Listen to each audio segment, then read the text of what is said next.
I'm about to show you all the tools and equipment that you need to start your car wrapping business. Let's go. I'm also gonna show you price ranges and tool upgrades for better quality. But also subscribe to the channel because for our 2,000th subscriber, we're gonna give you a free wash kit. So go ahead and subscribe now. You're almost there. Any type of tools that we're also putting in here, you'll be able to click the link below and see to get any of these tools. Affiliate links on here, so yes, I do get a little bit out of it, but nothing like what most people will be making. I don't make nothing on there. Don't be showing them the next one. My all-time favorite first tool that I like to always use that I keep in my pouch, my gloves. Don't worry, yes, I know these are dirty. I'd say about 5 more tools is on hand in my pouch, but these right here work the best. The reason why I like these so much is because I can wrap not only the body lines, but also areas where my squeegee can't get to. But that leads to my next one. Like I said, your squeegee is what you're always gonna need on hand. Now there's different types of buffers. A buffer is this yellow one right here, but they usually come in black, gray, green, but they're also different finishes. This one right here is more of a suede, a little bit stronger, made by Yellow Tools. I like this a lot because I can use it on different types of vinyl. Other types of buffers are made specifically for different types of vinyls. Now, this right here is my blade. The reason why I like this one so much, it's made by NT Cutters for one. It's reloadable, yellow, so if I drop it, I don't lose it. It's plastic, so I can easily cut cleanly, not worrying about scratching the car. This blade right here saved my life. Very sharp, very clean, used for professionals and beginners, such as yourself. This tool right here, this is my micro squeegee. In this kit that I usually comes in, has other micro squeegees in it, black one and a blue one. One is a little flimsy, one is a little too sturdy. This one is the best of both worlds. It's really good when we're tucking into areas such as where your front bumper meets your front fender or your rear bumper meets your rear quarter panel. Any other tighter areas where your chrome trim may be touching your door or anything like that, this tool is the go-to tool for this. It is golden rule to always keep this in your pouch. You have to have the heat gun. If not, then you can use other options such as the torch. So you got either option, whether you're doing it mobile or you're in your shop or you got extension cords, either or. Just know the difference between the two. This one right here heats up a lot faster and a lot hotter, but you don't have as much control over it because it's a direct flame. This one right here is not a flame. You have a little bit more control over it, but if you heat this up way too much, there's no comeback from either one of these. It all depends on your preference, which one that really works for you and which one that you feel best fits the needs on your install. Lastly, the one that sits in my pouch that I always keep on hand is this tool right here, your snitty. You need this to cut the vinyl with the paper backing on it. If you do not have the paper backing on it, then you need to just go ahead and use your blade. But this I like to use because it has the little plastic guard up under it and you don't have to worry about cutting anything too deep or scratching or scraping anything. That is what you really need just to get started for your business. But these are some special tools also that I'm about to explain that shows you and proves to you that it makes your life much easier on wrapping cars. You want to know the best thing to keep all my tools in? And so come a little close. Nah, like come a little close. A little too close. Back up a little bit. Back up. No, a little back up. Yeah, this right here is what I keep to keep all my tools, including my phone and everything else, all my tools in here. Keeps it nice, neat, safe, and out of the way. So that way I don't have to keep doing this one thing right here.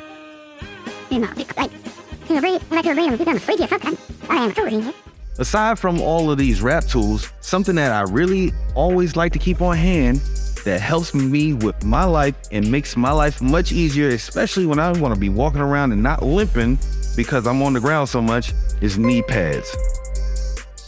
Yeah, those knee pads. I have to keep these on hand because, man, my first year of wrapping was painful.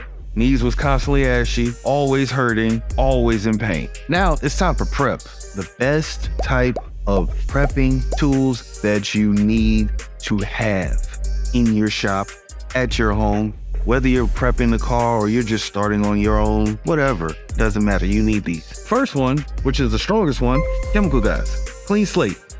That will remove all wax, dirt, and debris that you don't see off your vehicle easily, comfortably, without a problem. The next one that we say is still strong, but not as strong, still another chemical, guys, snow foam auto wash. This right here we use on before, during, or after. During meaning that we'll put it in our spray bottles so that way when we're doing a gloss install, we put this in here so that way it glides much easier. After, we can use this on a typical paint, gloss wraps, metallic wraps. All of these work well with it. Keeps the shine nice and clean. The last one that I always recommend is Dawn. That is the basic wash right there that you can use before, during, or after as well. Very cost effective, still good to use, and it strips off all the dirt and grime, but not really the wax. You got to do it in steps on that part. Now that you know the soaps, you need to have some tools to use the soaps with. That's where you get this right here. Microfiber sponge. This thing right here does the job, gets the job done. Nothing special about it. You can go to Walmart and get it. Click the link right below and you'll get it. Now, you've already washed the car and you got a pressure washer. You already pressure washed it off, rinsed it down, keep it wet. Now you want to go back and use your clay bars. There's two types of clay bars. There's the synthetic one and there's the actual clay bar. These work great on removing the dirt and debris that you don't see so you don't have those little small pimples everywhere on your hood or bumpers or wherever that you're about to wrap at. After I've washed, clay barred, now it's time to dry out the vehicle. So use one of those little ShamWow towels. Don't use just a regular towel or your microfiber rag. It's not going to get the job done quicker or stronger or better at all, but the ShamWow towel will. That thing does the job every time. Just don't get any soap on it. That makes it really bad then. And you got to wet it too, because if you don't wet it, then it's just a brittle piece of cloth that you're just running against your car. When you're removing emblems, I can't stress this enough. A lot of people do it different ways. It's okay. Fine, whichever way works for you, but I know what works for me.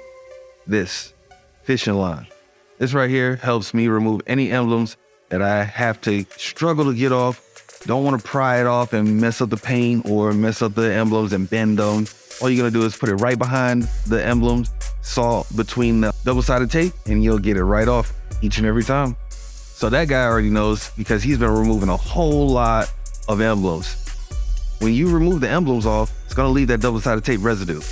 What do you need to do? Remove it with turtle wax, label and sticker remover. It's gonna help. Just don't leave it on there. Don't put it on rubber. It's gonna mess it up. What you should do is just leave it on there for a minute, and then you can come back with a plastic razor or your chiseler to take that off. Your next steps is always to get your squeegee bottles.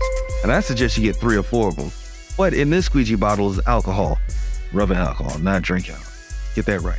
You wanna go ahead and use this to remove any of the wax, any type of contaminants may be on the car, any dust that may be settling. This is your last step on this right here. Now that all the prep is done, you wanna go ahead and start to tape off this car, especially if you don't have magnets or your car is not magnetized. You definitely want to use this. Not only do we use it for those areas, but we also put it around areas such as your trim or making racing stripes. These work very well with it. You need to have this big roll too, especially if you're starting out. Now that we're in here and you just see the tape, you may need magnets. These magnets always work. There's different types. Some are stronger than the others, but they all get the job done because you're gonna need extra hands. You're wrapping by yourself. It doesn't matter. Some panels are about 10 feet long. You're gonna need something to hold it down while you're on the other way. But if you can't use magnets and your car is not magnetized, then use tape, just like I said before. Now there's 2 types of tape. One is the tape that you measure with. The other tape is what you cut with. Knifeless tape, measuring tape. Use both of these, use them correctly. This one, measure. This one, cut. Know the difference. These 2 are made to make your vinyl stay down for the long. One is put on before, the other one's put on after. This one right here is Primer 94. This one right here is Edge Sealer. There's a different type of edge sealer that's in a tape form as well. There's only one type of primer. It may come in smaller quantities of it, but these are the 2 that really work very well on making sure that your vinyl sticks and stays for the long haul. These 2 do not help if you overstretch the vinyl. Doesn't matter. It's still gonna peel back regardless. But these will help if you didn't overstretch it. This is an adhesive promoter or edge sealer to seal it off to make sure that nothing else gets up under there, such as moisture or air. So you finished wrapping already. Before you just go ahead and hand it back to the client, you need to post-heat this vehicle. Post-heating it, you're gonna use your infrared thermometer along with this bad boy right here. This right here really post-heats a vehicle. If you don't have this, you don't feel like you can afford this just yet, which is about $300 or $400 on it, then use your heat gun because you do have that one already. But it's going to take you a little bit longer on it, say about 20 to 30 minutes per panel. But you still want to have this right here so you can shoot all the temperatures and make sure that it gets post-heated to the right temperature. Hot enough. Yes, this right here will heat up everything that you need. It also has a timer on it, and it has 2 levels, so you can go ahead and just use one level on it or both on there. So use it wisely. Do not abuse it. Don't sit there and try to heat it up or heat up your shop with this. That is not what it's made. As a matter of fact, I'm gonna show you what it is made, making sure that all wraps are laid down with no bubbles, cleanly. But if you do want to heat up your shop, I suggest using this big boy right here. This is the heater that we use, propane, and it does, obviously you got to plug it in still, but it doesn't use as much electricity, nor will it trip your breakers or anything like that, like your home heaters would. This right here will blow hot, hard, and very, very, very strong, and heat up the whole shop. Right now, we got a 2,000 square foot shop, and it heats up everything. But we do got a heater, but we'd rather not use it when we got this bad boy right here. And in this video right here, we're gonna show you all the vinyl that you can use as a beginner